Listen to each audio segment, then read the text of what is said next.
Good afternoon and welcome to another edition of Dodgers Dawgs as part of the Dodgers Daily Network. My name is Austin Brubaker. It is a privilege to be your host this afternoon, and today we're going to do a little bit of something different. Typically on these shows we like to go through and talk a lot about what is in the news, what is upcoming for the world of Dodgers baseball.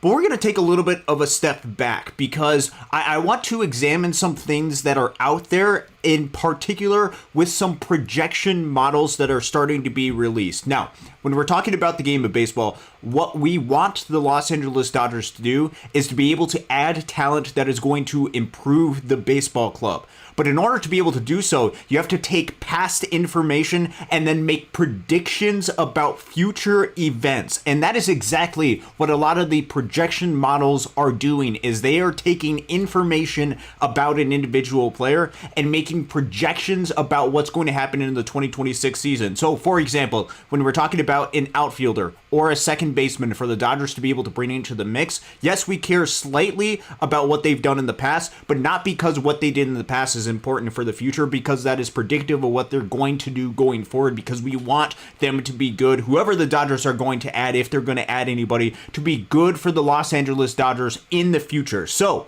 what we're going to be looking at today is we're going to be looking at a couple of different projection models, projection systems that are currently out there. We're going to be looking mainly at a system called the BAT-X projection system. This is available on Fangraphs. We might also address Steamers or Fangraphs depth chart projection models, just to be able to see if a lot of these things line up, to see first, how do the Dodgers, and we're going to focus on the offense today, how do the Dodgers offensive players project going into the 2026 season? Do we believe that the projections that are out there right now, based off the models that they have, are accurate? And then what we're going to do is we're going to take this a little bit of a step further, because we also want to examine outfielders or second basemen that are potentially out there and examine what are the projections saying about them.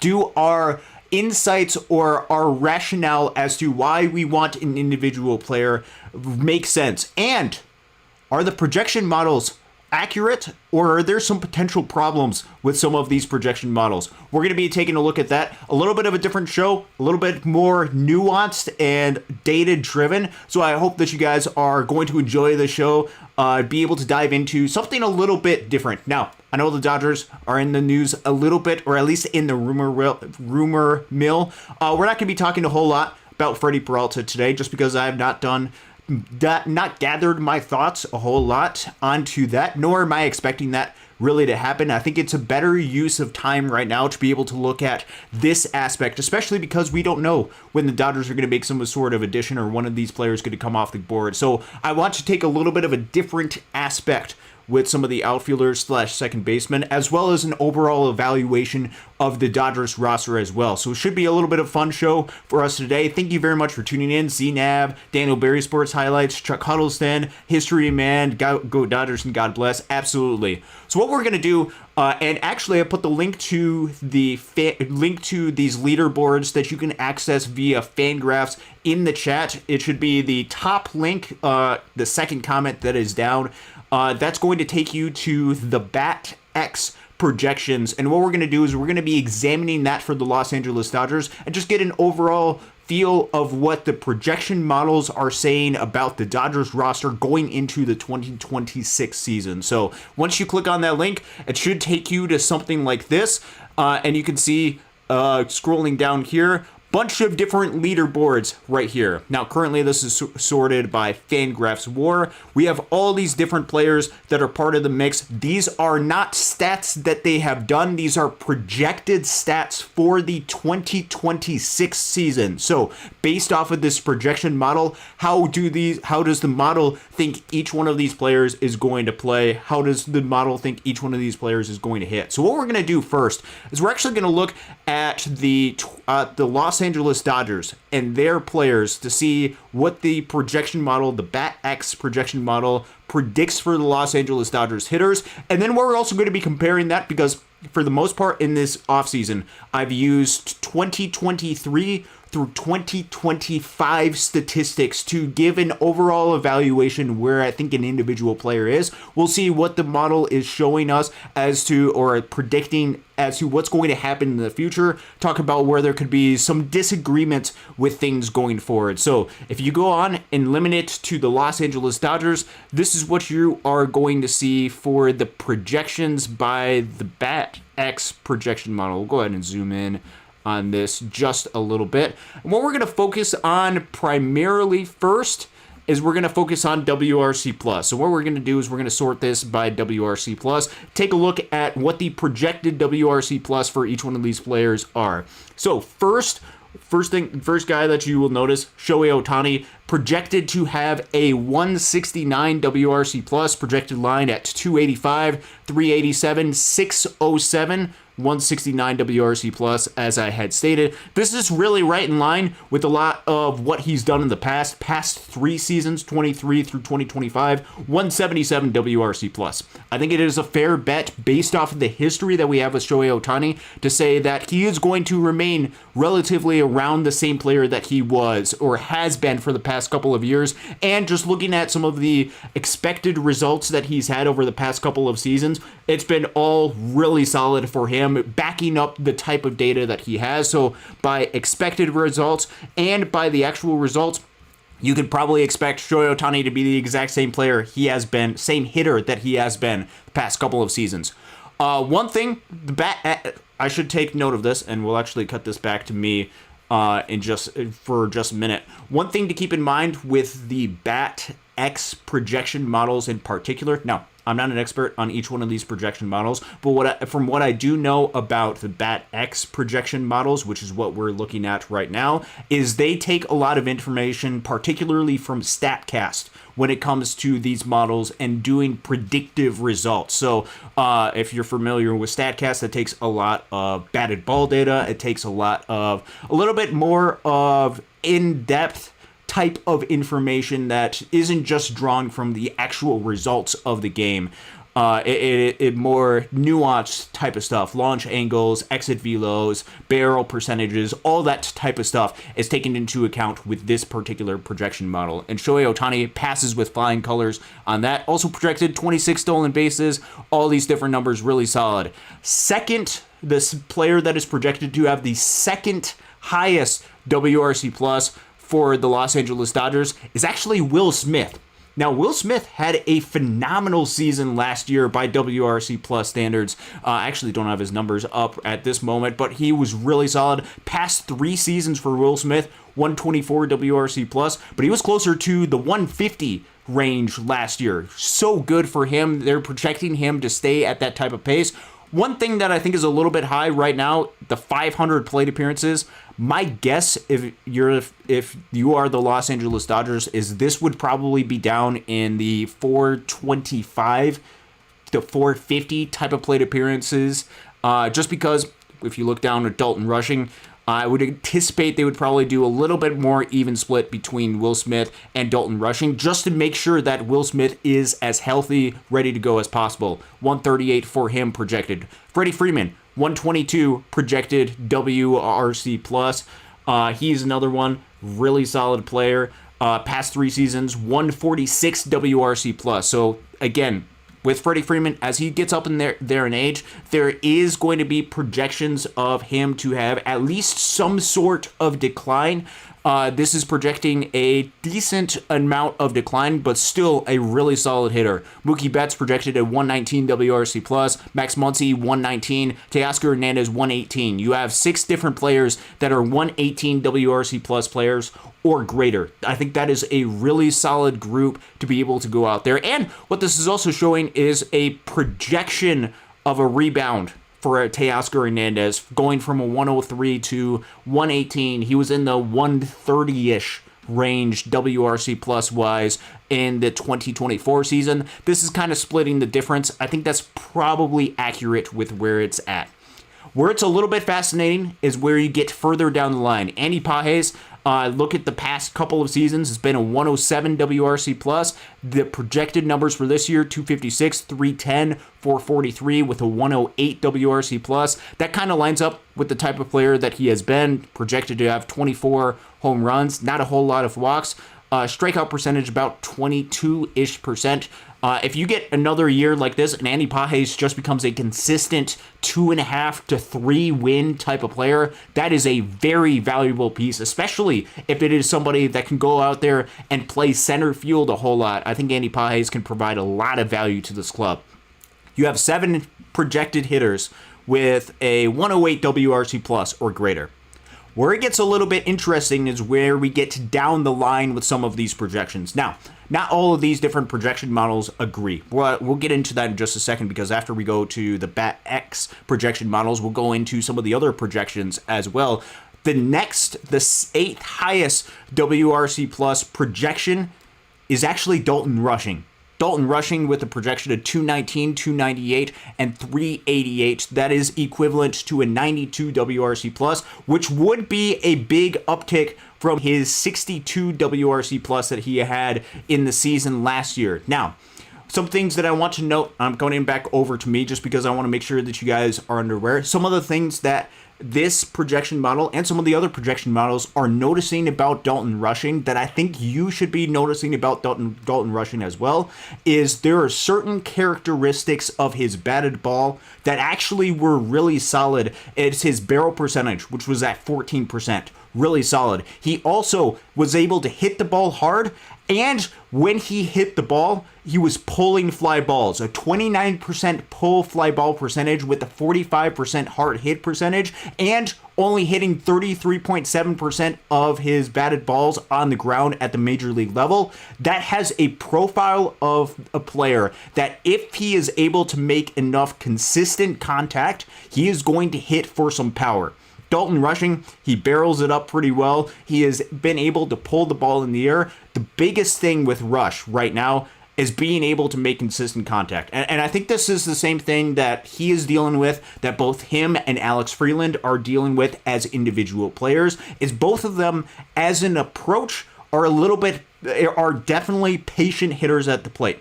You're talking about a couple of guys that at the minor leagues, their swing percentages were around 40-ish% for both. I believe both of their swing percentages were around 40-ish%, which means that they are among the least aggressive hitters at the plate, which can work absolutely at the minor league level, being able to take individual pitches, and leads to an approach where you have a really good baseline of drawing walks. It is that next level up, when major league pitchers are throwing more strikes, that you have to be able to react and bounce back from that both Dalton Rushing and Alex Freeland are going to have to make that next step going into this next season. That's going to allow them to be able to go from a player that had dealing with a lot of strikeouts because they're getting behind in counts, because their nature is to be a little bit more of a patient, sometimes too patient and passive type of hitters. If they can become selectively aggressive and they can maybe bump that swing percentage up just a little bit in certain counts or situations where they can take advantage of it, I think that's going to do some benefit for them. And there's reason to suggest that even though Dalton Rushing projected to have a slightly below league average WRC plus, I think jumping it up to a 92 and just taking increased steps year after year, especially if he cuts his strikeout percentage down pretty significantly. Last year it was about 38%, definitely not 37.5%.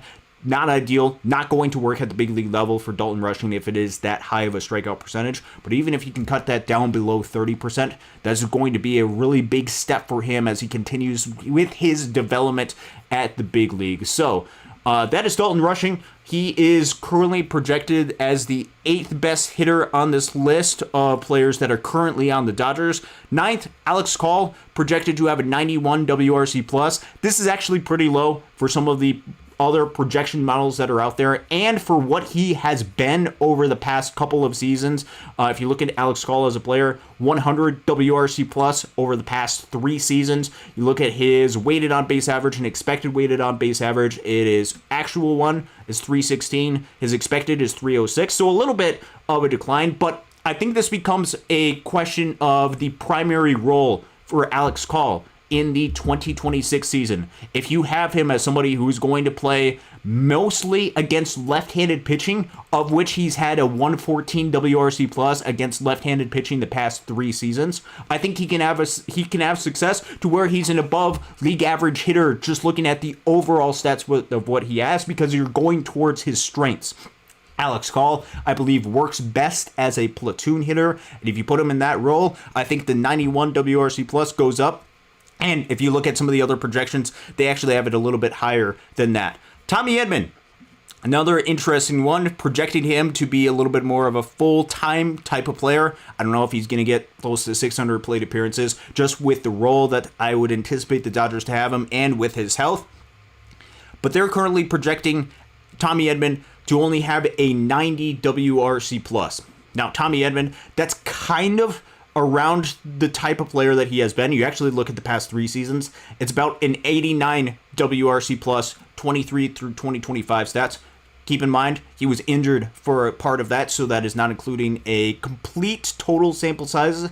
One thing to note, some of his expected results last year, especially from early in the season, were really solid. But I think, again, with Tommy Edman, a lot of the role and a lot of the value that he's able to provide comes from his great defensive ability, versatility at premium positions, plus the fact that you're going to get at least a close to league average bat. There's a certain level of certainty and insurance that Tommy Edman is able to provide you. The question is, in what role can you optimize the strengths that he has? Because similar to Alex Call, much better versus left-handed pitching. I believe it's a 111 WRC plus versus left-handed pitching the past 3 seasons. If they can put him in that type of role, as well as being able to maneuver him around wherever is needed, and especially as injuries pop up throughout the course of the season, I think that's going to be an optimal role for Tommy Edman to be able to play this upcoming season. But the Bat X projection models, not overly high on his bat, and I think, honestly, realistically, this is probably around where it's going to be. A couple of other guys to keep in mind. Now, with some of these guys, they're going off of very limited data. So with Alex Freeland, his projected 80 WRC plus coming, I'm going to guess, mostly from his stint at the major league level. 80 WRC plus projected in a projected 190 plate appearances. This might be a little bit low for Alex Freeland and what you were seeing for him. I think he posted a 73 WRC plus last year. So it becomes a question of, do you buy into Alex Freeland? Similar conversation to Dalton Rushing as we talked about earlier with some of the passivity, the ability to be too passive at the plate could really bump up the strikeout percentage for an Alex Freeland. One thing that I don't think is completely accurate, just because, again, similar to Alex Call, similar a little bit to Tommy Edman, I think they're going to utilize Miguel Rojas in a little bit more of a platoon position. He currently has a projected WRC plus of 79. I think that's probably a little bit low for him as well. Past 3 seasons, looking at Miguel Rojas, his WRC plus has been about 90.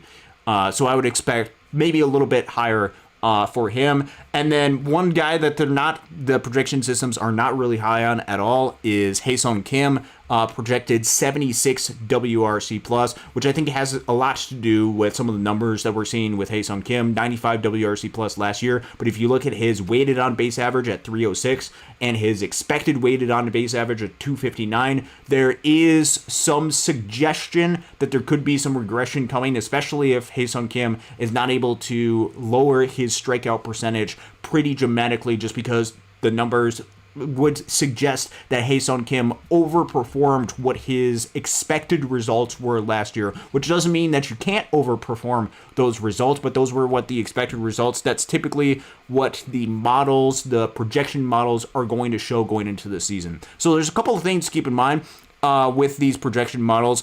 There definitely is, I think, room to grow for this offense, but I think it can be overblown. You can look at this system and say there is only 3 players that have a 120 WRC plus projected on this team. The Dodgers need to add more to be able to help reinforce that. You definitely make that argument. However, if you look at a lot of the other teams and their projections as well, I would say it's pretty similar to what we are seeing with the Los Angeles Dodgers, to where there's not a whole lot of other teams that have a lot of projections of 120 WRC plus and or greater. In fact, if you look at all the individual hitters that are in the league, we'll actually do this in just a second. Let's look at all individual players by this specific projection model. Look at sorted by WRC plus. They only have 38 projected hitters of a 120 WRC plus or more, which means if the Dodgers have 3 of those guys, plus they have 3 other guys that are right on the edge of 120 or more WRC plus, I still think this offense is going to be a very good offense going forward. Now, one other thing to keep in mind, we'll just go ahead and look at this quickly. What we're going to do is we're going to look at the Fangraphs depth charts, and we're going to roll through this fairly quickly, just because I have a limited amount of time. I got to do this show in about an hour or so, which, from the other side of things, feels like it's not a whole lot of. It feels like it's a lot of time. It is not a whole lot of time to be able to go through this information, especially if you are me. Looking at some of the Fangraphs depth charts, projection models. Again, we're just going to look at WRC plus really quick. Excuse me. 158 for Shohei, 129, a little bit higher for Mookie Betts by this system. Same thing with Freddie Freeman, 130. 121 for Will Smith, a little bit down on Will Smith, which could be because Will Smith had a phenomenal season last year. Maybe it's not as high as it was the year before. We'll sort by this. Max Muncy, right around the same thing. Teoscar Hernandez, about a 112 WRC plus. Which is a little bit lower than the other system, which had him at about a 118, 110 for Andy Pages. This system looks at Alex Call and has him at about a 103 WRC plus. So you're seeing a little bit of a difference in the projection for Alex Call, anywhere from about a 90 to maybe a 105 WRC plus player, which if you utilize him in the right role, I think could be a valuable thing for Alex Call going forward. Dalton rushing, they have him close to a league average bat. Tommy Edman a little bit higher. Alex Freeland, Miguel Rojas higher as well. Hae-Sung Kim at about an 88. So those are some of the projections that we are seeing getting you trying to get you within the ballpark of realistic expectations for the Los Angeles Dodgers. But I know you guys are curious about the projections for the Dodgers, but I think primarily if you guys were curious about individual things, you guys would probably be curious about some of the projections for some of the players that the Dodgers could acquire, because there's a lot of things that we're talking about with the Los Angeles Dodgers and going out and acquiring individual players. So what we're going to do is we're going to look at some of the guys we've been talking about quite a bit on the show and look at the projections of hitters that are available or potentially available, rumored to be available to join the Los Angeles Dodgers. What do some of the projection models say about those individuals, and are our expectations of these players corresponding with what we are thinking of them as an individual player and what the models project them to be going forward? So what we're going to do is we're first going to look at some of the trade targets. First thing that we're going to do is we're going to look let's look at the Boston outfielders. We'll look at some of the Boston outfielders. We're going to look at a lot of the guys that have been rumored. We'll get to some of the free agents because I have a point that I want to make about a very specific free agent. This is the Boston Red Sox and their projections for the 2026 season. And there's 2 guys that I want to know of. First, we'll talk about the second guy. I think the guy that there is a lot of good things about him, but there is some things that I don't think is exactly right about some of these projection models. We'll get into what this value is in a little bit. I think that is off for Wilyer Abreu. I think he is much better defender. But the reason why I'm not anticipating Wilyer Abreu, just because I think a little bit more swing miss in his game, as well as I think he He very much is somebody who's not really a high on base type of guy, only 318. He very much is somebody that is more reliant on his power type of game, and just somebody who hasn't been talked about quite as much in the season. He is projected for the 2026 season to have a 240 batting average, 318 on base percentage, and a 449 slugging. That is equivalent to a 107 WRC plus. And remember, with Wilyer Abreu or with Jarren Duran, Wilyer Abreu has 4 years of team control attached to him. Very likely that with either of these players, it is going to cost you probably, or at least close to, an Emmett Sheehan plus other players to your roster. Is Wilyer Abreu and the projection of a 107 WRC plus? We're going to ignore WAR for just a second. 107 WRC plus, is that the type of player that you are looking for to be able to add to your mix? That would be a projection of about the same level of offense, just overall cumulative wise, as like an Andy Pages is projected to have for this upcoming season. Really good player, good value, but is the value of what you're trading away worth what you are going to have to bring in? Similar thing, Jarren Duran. Jarren Duran projected to hit 262, 330, 442, and that is a 111 WRC plus. Is Emmett Sheehan plus worth trading for Jarren Duran if the expectation, if some of the projections for him are going to be a 111 WRC plus, 11% above league average as a hitter? Just comparing these to some of the numbers that they've actually been able to produce the past couple of seasons, just because I want to be able to make some type of fair comparison. I've been using, as I've stated before, 2023 through 2025 statistics, just to see if this is somewhat close. With Jarren Duran, the past 3 seasons, he's hit a 121 WRC plus. One thing to keep in mind, though, is his weighted on base average, 348 the past 3 seasons, is much higher than what his expected weighted on base average is, 332. So there's a difference. There's expectation that there's going to be some sort of negative regression, which is followed through with what the projection models are showing with this. With Wilyer Abreu, he's hit for a 115 WRC plus the past 3 seasons. Really kind of in the same, his actual results and expected results are very similar to each other. Just expecting a little bit of regression for Wilyer Abreu. Perhaps this is a little bit too harsh for him. I think this is probably around the ballpark of the type of players that you're looking for each one of these guys. Going on to a different team, let's go ahead and look, and I'm trying to remember all the different ties. Let's go ahead and look at Luis Robert really quick, just because I know that he's a name that gets brought up. One thing to keep in mind, Miguel Vargas expected for a 110 WRC plus and almost 3 Fangraphs WAR. So good for Miguel Vargas. Continue to root for him. Luis Robert Jr., again, another guy that's been highly rumored for the Dodgers in the past, projected at 240, 303, 415, and a 98 WRC plus. I'm not very much in on Luis Robert. I think there's too much variability in his game, too much swing and miss, and especially if we're talking about somebody who, if you're talking about adding a guy to potentially add into the bottom of the order, I don't know if a 303 on base percentage or something around that with close to a 30% strikeout percentage is exactly what the Dodgers are going to be looking for going forward. So I'm not hugely interested. Luis Robert got really good tools, but if he's projected to only be about a league average type of bat, again, not saying that these will happen, but this is what is the projection right now. Let's check in an outfielder that has been discussed, just to keep in mind, Jake Myers. Just so you guys are aware of him, very much more of a defensive-centered type of outfielder that the Dodgers, if they're looking to upgrade defensively into their mix, could be looking at. Projected at 250, 314, 380, and about a 95 WRC plus. Had a good season last year, but still, based on the information that we've had for him, projected to be about 95 WRC plus. Past 3 seasons, been about a 92 WRC plus type of player. Not a whole lot of stolen bases for him. A solid player, good player to be able to add to the mix, but nothing super outstanding, I would say, for him. Thinking about some of the other guys, and I'm trying to make sure that I don't miss any. I missed out. We'll go ahead and get to Steven Kwan. Now, this projection model, based on Fangraphs or based on StatCast, is actually really low.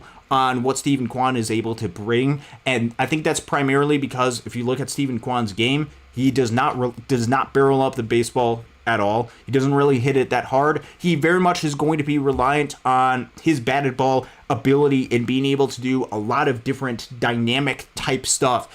Steven Kwan projected to hit 265, 332, and 338 slugging percentage. That is a projection of a 92 WRC plus. That would be a dramatic drop off past 3 seasons, 108 WRC plus. I think last year was about 99 WRC plus. It's expected he is projected to have a pretty big drop off, at least on the offensive side of the baseball. Not saying that this will happen, but these are what some of these projection models have. Some of the other ones are a little bit higher on what Steven Kwan is able to do.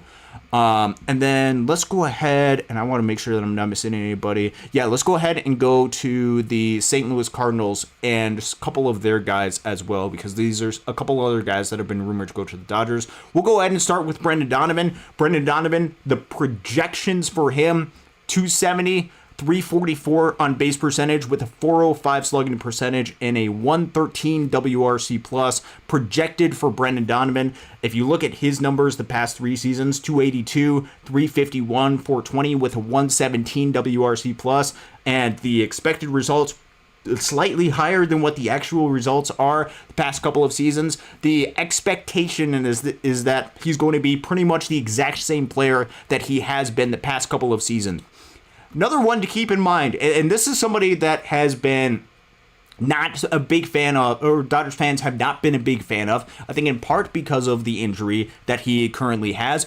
But I think if you look at the past couple of seasons, not just solely looking at last year, but taking into account a couple of previous years, and especially the expected results that he has, the model actually kind of likes Lars Nootbaar and could be a very underrated addition if the Dodgers were go out and acquire him. Projected to hit 344 with a 336 on base percentage. On base percentage, something that can be really key for him. 415 slugging. That is a 113 projected WRC plus, which means that this specific projection model has him as being overall as a hitter about the same level of production as somebody like Brendan Donovan. More than what a Steven Kwan has, more than what a Jake Meyer has, and we'll get into some of the other players as well. But Lars Nootbaar, they have as a much better player than what you would anticipate, because I think he draws a lot more walks. He's a lot more patient than what you would expect, close to a 12% walk percentage. Looking at the past couple of seasons, 108 WRC plus. This would be a little bit of an increase, but you look at his weighted on base average 2023 through 2025 at 325. It is expected weighted on base average was 343.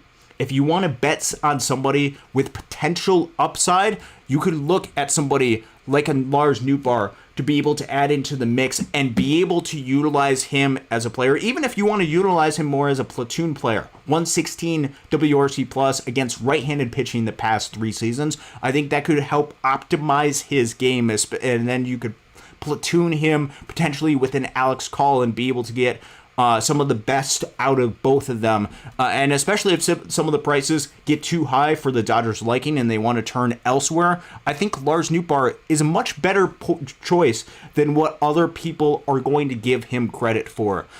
So that is some of the trade targets. Now what I want to get into is some of the free agents as well, because I think this is going to be perhaps some insightful, and this is also going to be a little bit of a lesson as to some of the stats that we have, as well as some of the calculations for Fangraphs and their WAR, and some of the things to keep in mind as you are evaluating players going forward. So what we're going to do is we're going to look at free agents. I got to sort this. Give me just a second to sort this information by team, and I got to do the players that do not have a team. All right, so what we're going to do is we're going to look at some of these projections. First things first, we're going to skip the top in just a second. We're going to look at Harrison Bader, just because he's another name that's out there. Projections for him, 238, 297 on base percentage, 392 slugging. Projected to have a 91 WRC plus. You look at the past couple of seasons for Harrison Bader at the plate. Past 3 seasons, he's had a 95 WRC plus. The expected results are worse than what the actual results are. I think even though Harrison Bader, defensively, really solid in center field, I think this is probably right in line what you would expect from a bat from Harrison Bader. You probably cannot expect a whole lot for him unless he is able to build off of what he did in the 2025 season. I think you could probably say he's probably going to be a little bit below league average as a bat going forward. So then it's about how important is improving your defense for you, and do you want Harrison Bader as that stopgap before some of the prospects come up? Another guy to keep in mind, Cody Bellinger. When I'm talking about Cody Bellinger, a lot of the projections for his contract have him at more of a 5, maybe even a 6-year type of deal. I think that would be a mistake by the Los Angeles Dodgers to sign him for more than probably a 3-year deal, because these are what some of the projections have for him going into his age 30 season, and there are some warning signs that you have with Cody Bellinger. Not saying that he isn't a valuable player, but his bat has some warning signs. Projected to have a 255 batting average, 318 on base percentage, 431 slugging, and a 106 WRC plus. Now, this sounds a little bit harsh for Cody Bellinger, who the past 3 seasons has had a 123 WRC plus as a player, but you dive into some of the numbers. A lot of you guys have looked at his home road splits. Much, much better at Yankee Stadium than what he has been on the road, but I think it runs a little bit deeper than that, and this is something that I've talked about a lot. I talk a lot about the difference between the actual and the expected results. Past 3 seasons, the actual results, 346 weighted on base average. The expected, 317. That is a dramatic difference. That's a 29-point gap between what his actual and expected results are. And if you look at this, his projected weighted on base average getting much closer to his expected 322. And if that is true, he's getting closer to more of a league average type of bat at the plate. And I think what is really worrisome is some of the power trends that we're seeing with Cody Bellinger. Particularly, he doesn't barrel up the baseball well. He doesn't hit the baseball that hard. 6.7% and 34.3% respectively the past couple of seasons. What he would just be a good additional hitter. You could have a good balance of power and not striking out, but he's not somebody that, for the type of player that is, he still has to rely on being able to hit for power in order to be able to get a lot of success. And he is projected to have some sort of drop off with that. And if this trend continues for Cody Bellinger and he's closer to slightly above league average as a hitter, I don't think that is somebody that the Dodgers should invest $30 million plus a year for more than 3 years. I think that would be. I think this is too much of a warning sign for the Dodgers to be able to look at him and say, no, we're not going to give 5 to 6 years to Cody Bellinger for as many good things as he could provide. I think he's more of a shorter term type of deal that the Dodgers want. And if Cody Bellinger is willing to return back to Los Angeles for shorter terms, I think that would be fair, but I don't think it's somebody that the Dodgers want to overpay for.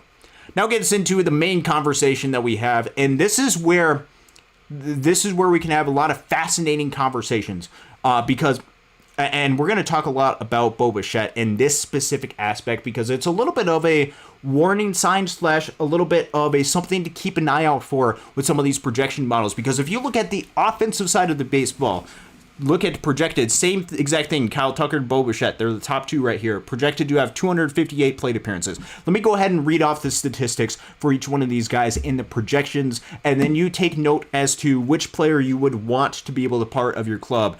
You look at batting average, let's look at home runs, 29 versus 19, Kyle Tucker over Bo Bichette. Let's go and look at stolen bases, 20 versus 7 projected, Kyle Tucker versus Bo Bichette.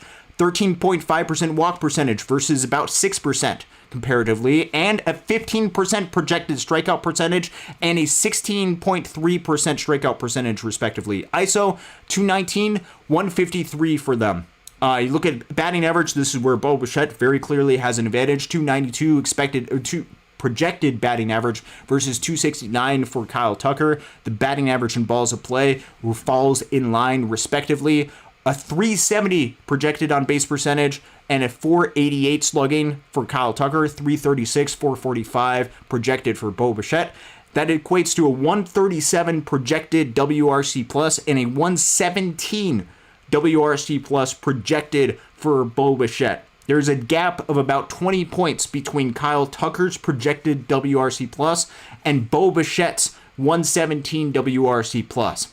So you look at the two individual players that we have right here, and this is what I talk a lot about when I talk about my own personal projections. I see Kyle Tucker very clearly, at least on the offensive side, and just overall as a player. I'll just go ahead and say that. I see Kyle Tucker as being the better player than Bo Bichette.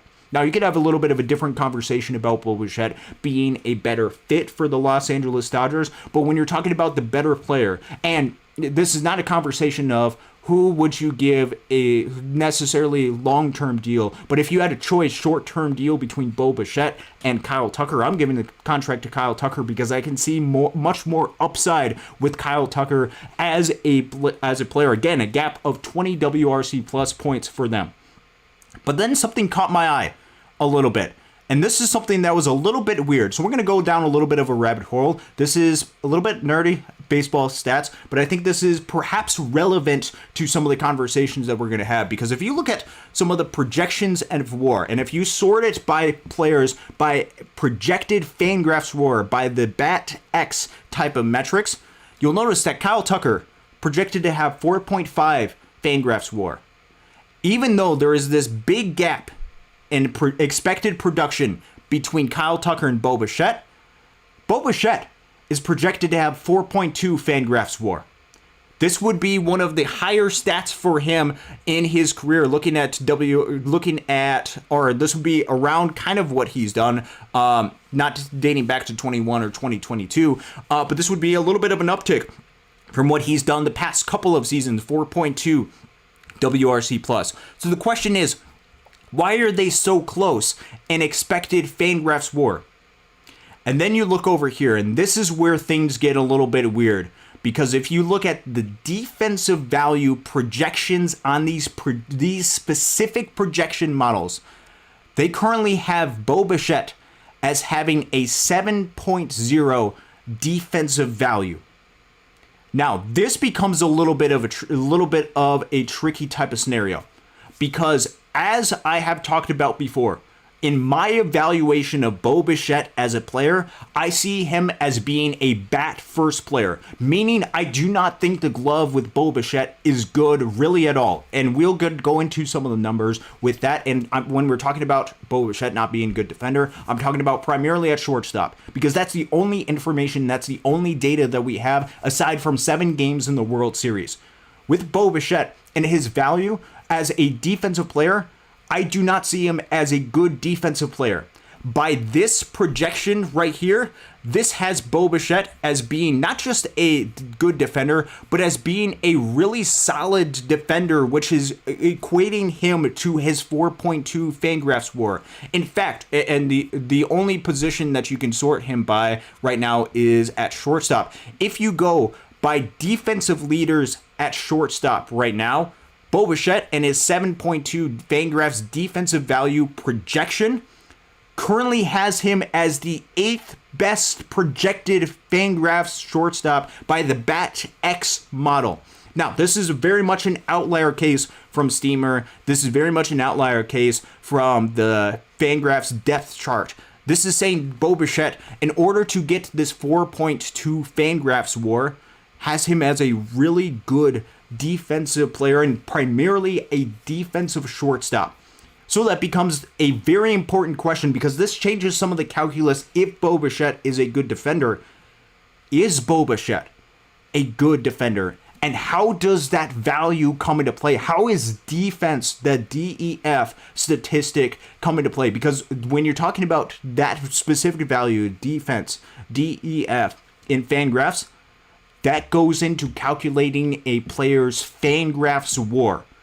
It goes into calculating how valuable a player is. So let's dive into Bo Bichette as a player. Let's dive into that specific statistic, and let's see if there's actually some truth into that, or if the 4.2 Fangraphs WAR that we're seeing from Bo Bichette could be a little bit of an illusion. Could be a little bit of a, that's not what you're going to get for him. Spoiler alert, I think you're not going to get that type of value for Bo Bichette. Just my honest opinion, though, based off of the defensive numbers that I'm seeing. So what we're going to do first is we're going to go ahead and go into Fangraphs, and we're going to look at some of the defensive metrics, just because I want you guys to be able to see the defensive metrics for him. So what we're going to do, these are the defensive metrics that we have. So when I look at defensive metrics, I primarily look at three different measures. You have this measure right here. This is defensive runs saved. This is a measure of how well an individual is at being able to prevent runs. This one right here, outs above average, second measure I look at. This is what you see when you look at StatCast, Baseball Savant. This is outs above average. This is, for last year example, Bo Bichette, one of the worst defensive shortstops. He was in the first percentile. That comes from his minus 13 about outs above average. And then fielding run value. Fielding run value actually is one that I kind of lean towards as a statistic just overall. Just if I had to pick a specific defensive statistic, I probably would choose fielding run value.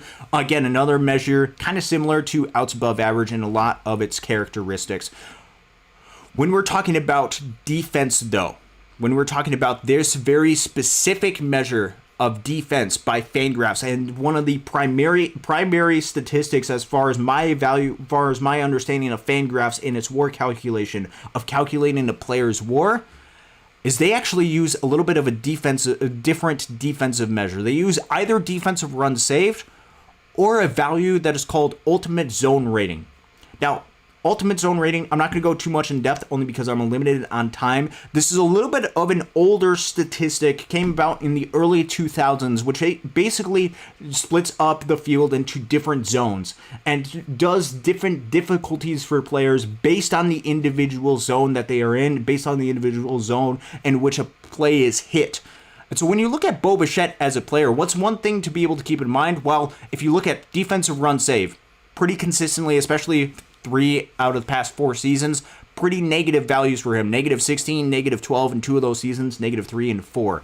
You look at outs above average, field and run value, all pretty negative for him, which means that based off these measures, Bo Bichette is a negative defensive player.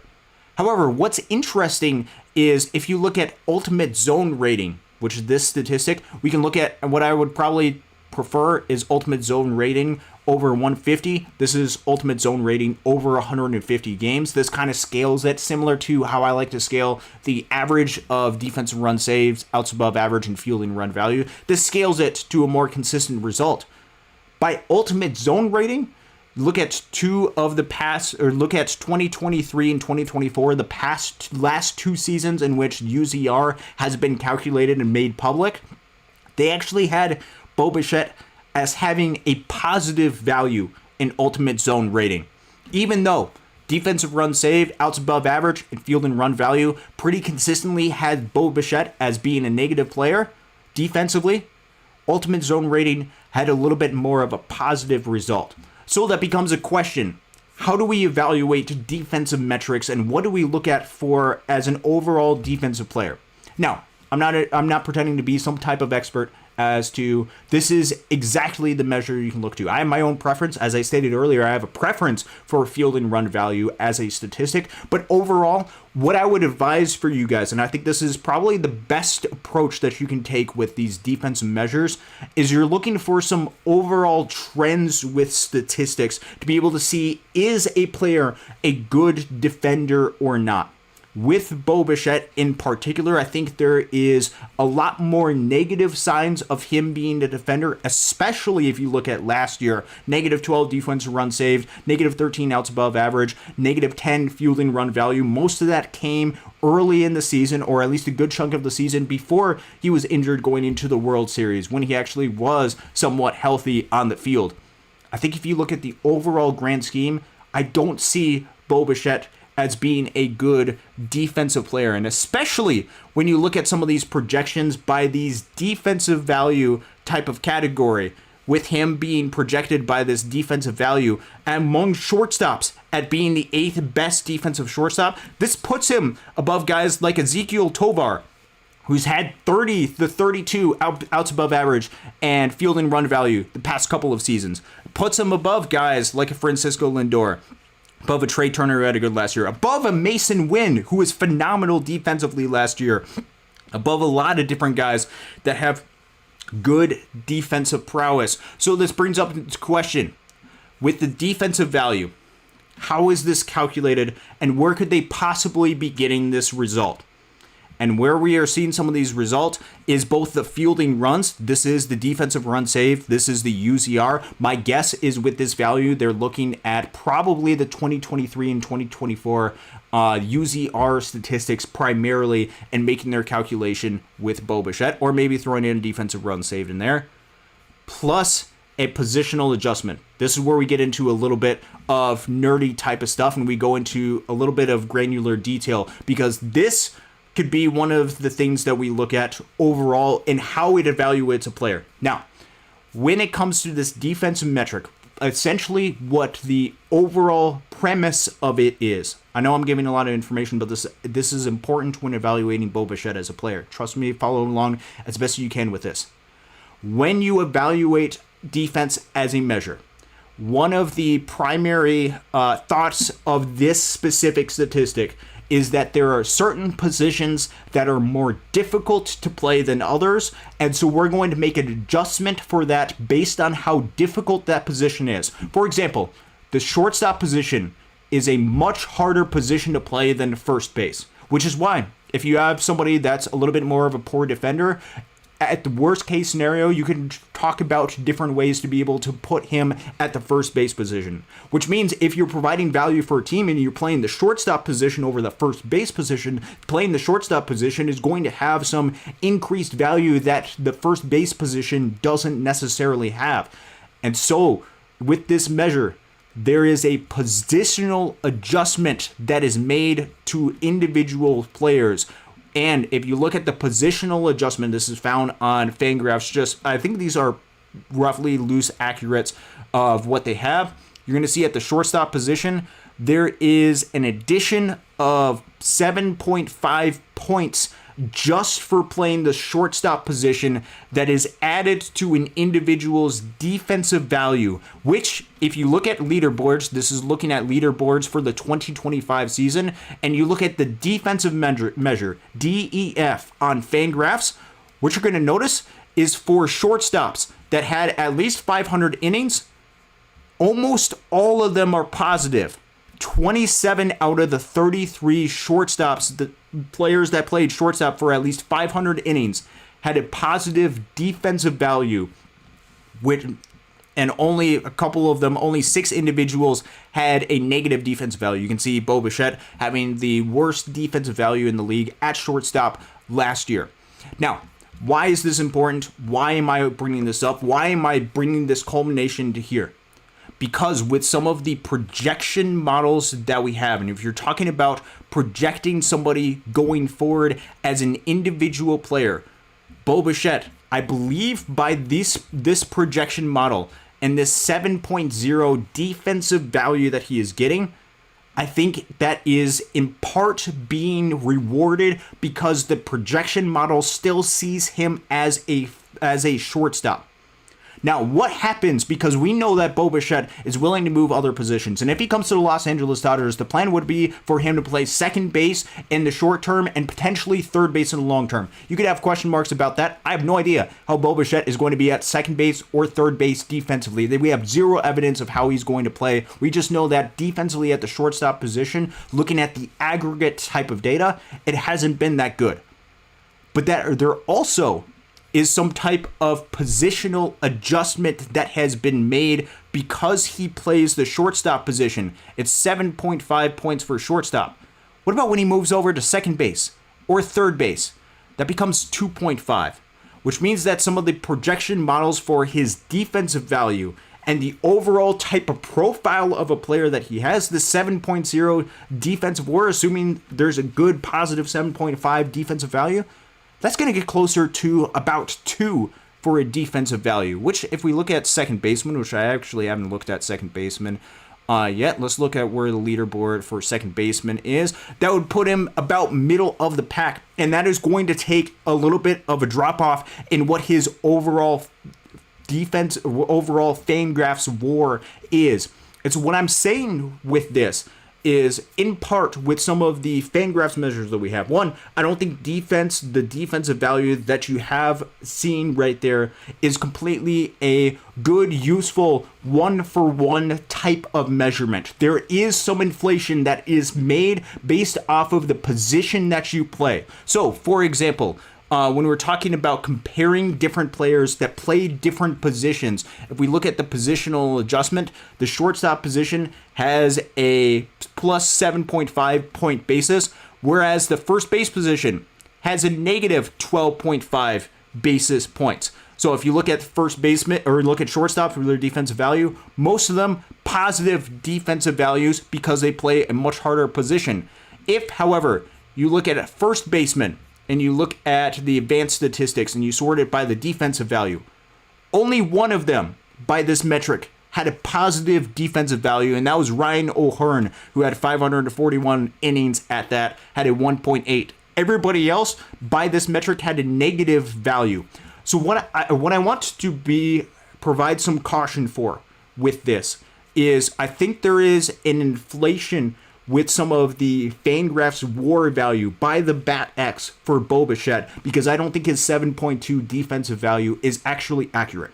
I also think you have to be careful about comparing completely different position groups for individual players by that specific metric, because there's different inflation that is given based on the position that you have. So what is important is you have to compare individuals to specific positions by that individual statistic. And then when Bo Bichette as a defensive player, you have to compare him not necessarily to all defensive players, but you have to compare him to individual shortstops. You have to compare him, if he's a good second baseman, to individual second basemen. So then when it comes to the question to Bo Bichette, the question is not, does he have a positive defensive value? That would say yes. But if he's not playing the shortstop position, he's not going to get the same increase in positional adjustment that he is going to, which means that he's going to be playing a little bit of a different position. So again, the question circles back to, with a player like him, is he going to be a good, solid defender at second base and at third base? Because by the metrics, if you look at the projections of what we see for players, and I'm going to go ahead and load this back up because the offensive metrics, we'll look at projections and then we'll look at the past 3 years for each one of these players. For both Kyle Tucker and Bo Bichette, which we've talked a lot about on the show, the projections on the offensive side of the game of baseball, there is a pretty clear gap between the two by projections. For WRC plus 137 versus 117. The Fangraphs WAR is projected to be fairly close, but I think that is in part because they are very much overrating the defensive value that Bo Bichette has. So the question is, how much of a defensive value is he going to be able to provide? And just cutting back over, sorry, there's a little bit of back and forth, didn't mean for it to be that much. For Bo Bichette as a player, are you willing to give more than 5 years to somebody who in the first year of the deal is projected to have a 117 WRC plus, who has his ISO projected to go down quite a bit? Batting average and balls in play. Again, I repeat this quite a bit with Bo Bichette, and it seems harsh, but I want to provide warning signs for Dodgers fans, especially because there's a lot of positives about Bo Bichette and a lot of people rooting for the Dodgers to bring in Bo Bichette. A lot of his success is reliant upon his ability to hit well, batting average on balls in play, because he is a good hitter.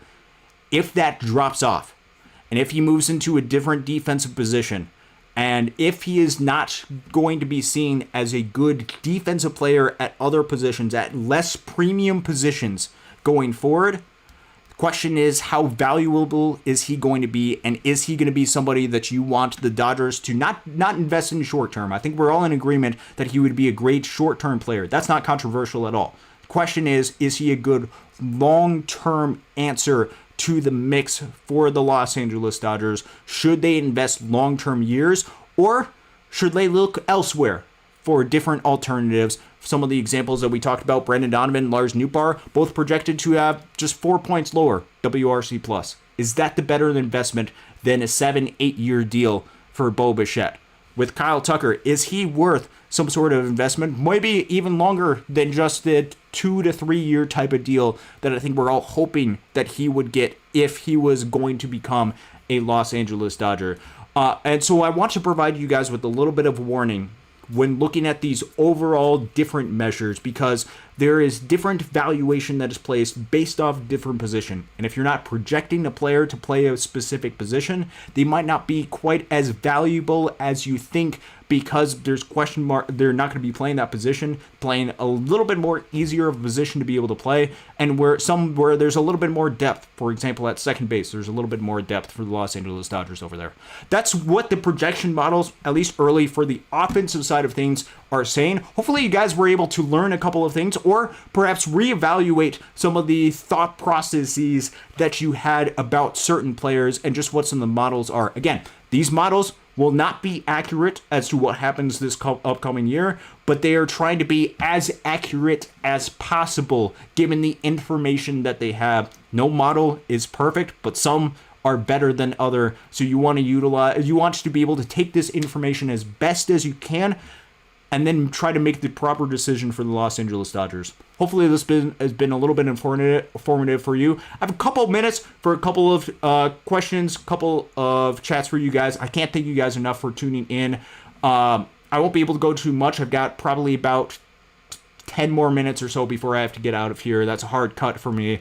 I've got to help out with youth worship tonight. Justin Lamas, greetings to you. Chuck Huddleston, let's see. Continuing in with a couple of this. Eliezer Alfonso is a catcher that they brought in, free agent deal, over from Detroit system. Thanks for tuning in, Grandpa. Just saw that in the chat right there. V-Track, talking a little bit about rushing. I think he's somebody that keep an eye out for him. All of his metrics, all of the data at the minor league level suggests that he is going to be a player that's going to hit eventually. There was too much swing and miss at the MiLB level. And I think with hopefully a little bit more consistent playing time, I don't think there's going to be much in the outfield. But if he can get close to 75 to 80 games in Los Angeles, I think that could give him enough of a runway to where he could try to find some sort of playing time. That would come with taking 60 to 65 games at the plate and maybe 15 games at first base. I think that's how you would get Dalton Rushing into the lineup, into games a little bit more often. Might be a little bit high on some ends, but I think that's what the sacrifice that the Dodgers would have to take, and would be good for both Will Smith and Freddie Freeman to take some days off as well. I would say Boyden Rortvedt would be a good hitter long-term over Dalton Rushing. He was last year, but not this upcoming season. Let's see. Continuing on with a couple of these, C-Navs in the exact same thing with right here. V-Track says Edmonds should be better than the projections. His biggest issue is that he's been hurt a lot. Could be. I certainly hope so, but actually within the realm of what he has been the past couple of seasons, you're talking about somebody 90 to 105 WRC plus type of player throughout the majority of his career. I think that's kind of what you're looking at and what the projection models are showing. I think that's the expectations that we should have as Dodgers fans for him going forward. Let's see. Talking about, V-Track says we don't discuss much, but a major Dodger strength is they have high IQ baseball players. Absolutely right. That is one thing that is not difficult, or that's really difficult to be able to measure statistically, practically impossible. But it is something where absolutely really helps the Los Angeles Dodgers as well.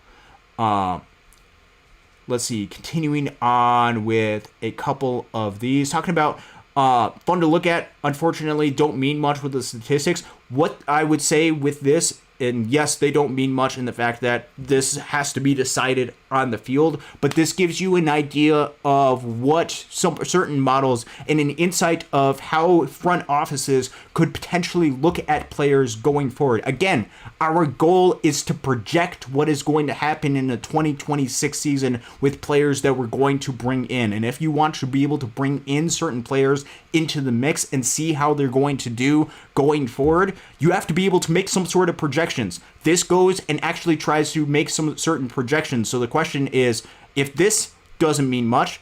What do you base your projections on? That would be the question that I would ask for you and for anyone who has any certain questions or disagreements with some of the projections that I have. And I'm certainly looking to be able to look at different alternative options. Chuck Huddleston, Brendan Donovan is being traded well above his value so far. I'd like him if he were more cheaper, perhaps. But also if he's somebody that's going to help the Los Angeles Dodgers succeed, perhaps it's worth the investment to be able to make into him. And especially if he's the exact type of player that you're looking for. Low strikeouts, gets on base a good bit, can hit the ball and play, can do well a lot of things defensively, play some positions of need for the Los Angeles Dodgers. There's reason why the Dodgers should go out and trade for somebody like Brendan Donovan. Hepatitis, see you later. Thank you for joining us. Every outfield trade is a platoon player who their respective teams will last the moon for. That's why I'd rather them just go out and pay cash and avoid paying a higher price for some platoon guys. That's pretty accurate. With a lot of the guys that are being asked to be traded are more platoon guys that are much better at one side. Most of them much better against righties versus lefties. The plus side of the platoon, that is a benefit. That's a price that, even if it's 90% of what you would pay for a full-time player, especially for the Dodgers that have a lot of good hitters against left-handed pitching, there's a good match and a reason why you would want them to be able to trade, but certainly something to keep an eye on going forward. Continuing right here, let's see, question mark, going with some of these. Hepatitis, see you later. Big fan of Bo. Edmund got surgery, but is still going to be all right in center field. If Edmund is fine in center field, I think that'd be fine. Hepatitis C later though says I'd rather give Tucker or Bo 9 years than Bellinger 5 years. I would probably agree. I would lean definitely Tucker for 9 years. Bo for 9 years would give me a lot of anxiety with that type of deal. Because I think he very much is reliant on the batted ball data. Just how I would evaluate them going forward. Get into a couple of these. Dave, thank you for talking. Thank you for joining in the chat as well. Either Bo or Tucker is an obvious upgrade. Absolutely, both of them really good players. Dave says Tucker will cost quite a bit more money in AAV. Then again, money is not a big deal for the Los Angeles Dodgers. That's one of the things.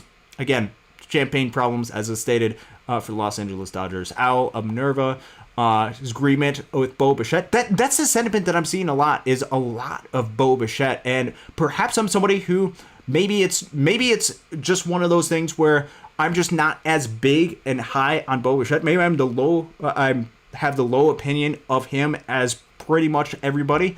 But something where I want to be able to provide some of the warning signs with him going forward. So again, I continue to ask, what are some of the arguments for Bo Bichette going forward, especially over Kyle Tucker or over some of the other options that are potentially available. Again, I'd love to be able to hear some of the rationale and reasons why. I won't be able to get into a lot of that comments in just a second.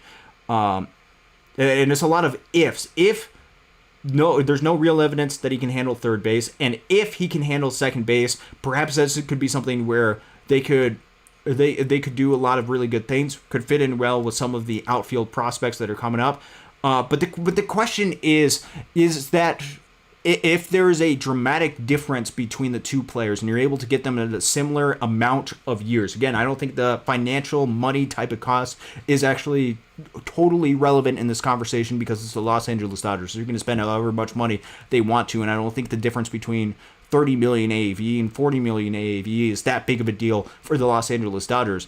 But if there's a dramatic difference in production that they're going to be able to have, which based on some of the projections, especially on the offensive side, there is a pretty big gap between the two players production-wise. There comes a question of, are we potentially overvaluing Bo Bichette as an individual player because we saw Bo Bichette in the World Series? That is a serious question. Are we just looking at the World Series saying, hey, we saw Bo Bichette in the World Series and he did good against us, we want that player. We don't want him to go back to Toronto. We didn't see Kyle Tucker. We prefer Bo Bichette because of that. I think if you are just basing it off of the World Series, I think that is a mistake.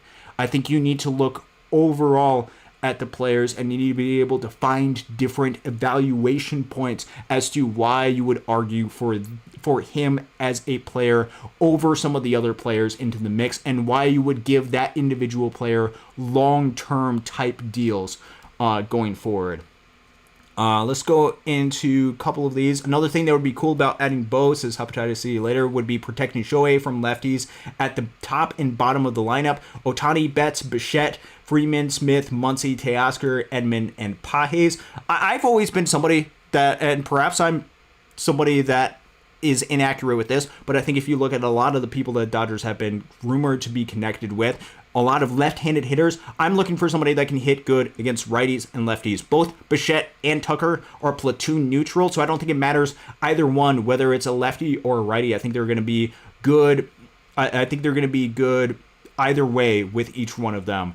Let's see. Continuing on with this, Al Minerva, in the future we could have, let's see, regeneration reference that will reverse the clock, and 40-year-old Ohtani will be like 30. Oh, we'll see if that happens. Leo says, what farm guys do you think will get an invite to camp this spring? It's actually a really good question. Casey and I might address that in a future show just because I have another minute or so. But just thinking of, man, there's going to be a lot of good. Obviously, you guys had a chance to be able to see. There was Zaire Hope, who was there last year in spring training. I don't know. It takes too long, and I want to be able to think through that to be able to answer that question. So be on the lookout for some of the answers. But there's a lot of really good guys that are going to be coming up through the system that could potentially be invited to spring training. Good topic, perhaps for later in the show or later in the week when Casey and I are able to do shows.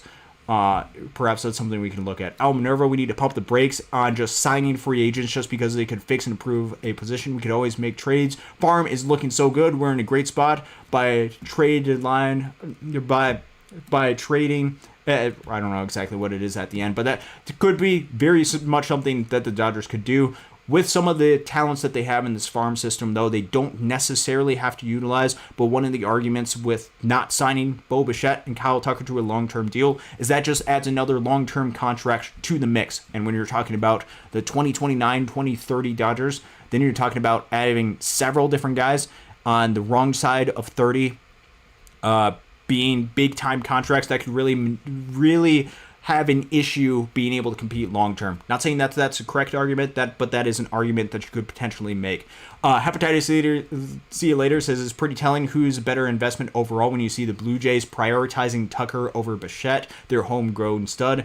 I think that could potentially be right. Obviously, we have to wait and see what the Toronto Blue Jays are going to do. Again, this is not to say that you have to give 10-plus year deals to each one of these guys, but you have to take an overall evaluation of where each one of these guys are and be able to give reasonable explanations for why you want certain guys to be able to add into the mix, which is where the projection models come up, is because they provide actual numbers into projecting what could potentially happen in the future. These projections won't necessarily be completely accurate, but they give us an idea of what to expect going forward. What is a reasonable expectation for each one of these guys? And I think we have to utilize these with some grain of salt, but also looking for them to be able to project and look at what is going to happen in the future and make the best decisions for the Los Angeles Dodgers going forward. And I think we have to look at the data, look at the information, and just evaluate it as best as we possibly can, and then have the Dodgers go ahead and make the moves. They have their own projection models of what is going forward. I'd be curious to see what they think of certain players that are part of the mix. But as far as the conversation with the Dodgers and the outfield mix, second base mix, this is going to be a topic of conversation that's going to continue until the Dodgers make a move. Either one of the players or majority of the players that we talked about would increase some aspect of the Los Angeles Dodgers. It becomes a question of which one they're going to do and what do you see happening in the 2026 season, because now that we're in 2026, that's all that matters. 2026 season and winning a third straight World Series championship. It's been Dodgers Dawgs, part of the Dodgers Daily Network. I do have to jump off right now. Happy New Year to each one of you guys. I can't thank you guys enough for the support that you guys have for the show. Casey and I will be doing a live show sometime over the course of the next couple of days, so be on the lookout for that. Until next time, though, thank you for tuning in. God bless, and go Dodgers.